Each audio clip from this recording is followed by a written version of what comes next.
Every day, you make about 35,000 choices. From the cereal you eat to the career you chase. Most people think their life is shaped by luck, but the truth, your life is the sum total of your decisions. You aren't just living your life, you are authoring it. Here's the hard part.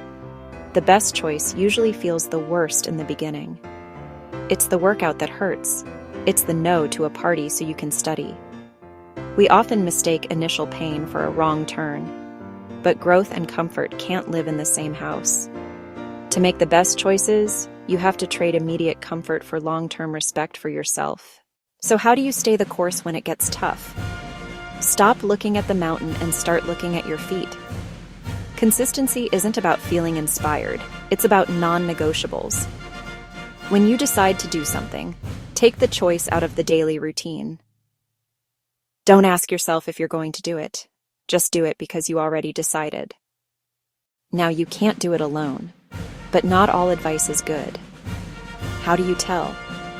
Ask yourself two things. Does the person giving advice have the fruit on their tree? Don't take financial advice from someone broke. Does this advice align with my core values? Good advice shouldn't just tell you what you want to hear. It should sound like a truth you've been avoiding. Doing what's best for you isn't selfish, it's responsible. Listen to the wisdom around you, but remember, you're the one who has to live with the consequences. Choose wisely, stay the course, and don't give up on the person you're becoming. Thanks for watching. Subscribe to Aiken's channel and tap the bell. Stay healthy, stay safe.